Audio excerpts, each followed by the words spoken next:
သားဖနဲ့ရောက်ရှိတယ်ဖေကြီးကသားကိုအင်မတန်ချစ်တယ်အဲ့ဒါနဲ့ငါသားမင်းအိမ်အောင်ပြုတော့အဖေကိုပြုစုလို့ကြွေးအောင်မယ်အိမ်အောင်ပြုသေးဘူးပေါ့အဲ့လိုပြောတဲ့အခါကျတော့မရဘူးဖေကြီးကဇွတ်တခါတည်းရွာတွေကအမျိုးသမီးတစ်ယောက်နဲ့သူ့သားကိုပေးစားတယ်အဲ့တော့အိမ်အောင်ကျသွားရောနောက်တော့သူတဖြည်းဖြည်းနဲ့ကြီးလာတဲ့အခါကျတော့ဒီအဖိုးကြီးကိုချွေးမကမကြည့်ဘူးတော့ဘူးမကြည့်ပြတဲ့အခါကျတော့ဒီယောက်ျားကိုအမြဲတမ်းသူကတိုက်တယ်ပေါ့ဖေကြီးနဲ့သားရဲ့ကြားအောင်အဲ့လိုပြောမှများတော့ဖေအပေါ်မှာသားကလည်းအမြင်မကြည့်တော့အဲ့လိုနဲ့နေလာရင်းနဲ့သူတို့မှသားလေးတစ်ယောက်မွေးလာတယ်အဲ့ဒီသားလေးကလည်းနောက်9နှစ်သား10နှစ်သားလေးအရွယ်ရောက်လာတယ်အဲ့ဒီအချိန်မှာပဲအကြီးကျယ်ပေါက်ကွဲရတယ်ဒီမှာဖြစ်တဲ့လူကရှင်ဖေကိုအသေးသက်ရင်တတ်မတတ်ရင်ကျမဒီရင်ဆင်းမယ်ဒါမျိုးဖြစ်လာတယ်အဲ့ဒါနဲ့သားကလည်းဘယ်လောက်ထိမိုက်တုံဆိုတော့အဲ့လိုဆိုရင်ငါအဖေကိုတတ်မယ်ဆိုရင်ဘယ်လိုတတ်ရမလို့တင်းချန်ကိုခေါ်သွားတဲ့တောလေးကိုခေါ်သွားတဲ့ဖေကြီးကလည်းပဲအိုကြီးဆိုဘာမလုပ်နိုင်တော့ဘူးအဲ့ဒါတွင်းတူးပြီးတော့အဲ့ဒီတွင်းထဲကိုထည့်ပြီးတော့ပပြားနဲ့တခါတည်းထုတက်ပြီးတော့ပြုတ်ထားခဲ့လို့အဲ့တိုင်ခိုင်းတာအဲ့ဒါနဲ့သားဖြစ်တဲ့လူကကောင်းပြီဆိုပြီးတော့ဖေကြီးကိုလှဲပေါ်တင်ပြီးတော့တင်းချန်ကိုခေါ်တယ်အဲ့မှာသားပေါက်စာလေးကသူတို့သားလေးက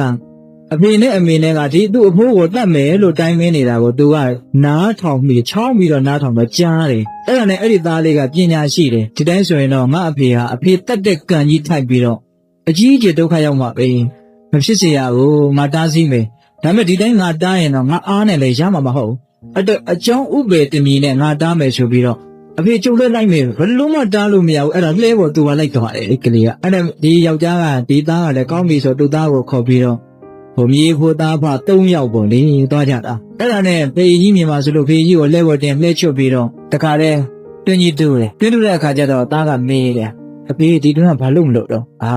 ထို့ငါအဖေကိုမြုပ်မလို့ကွာအဲ့လိုပြောတဲ့အခါကျတော့ဖေကြီးက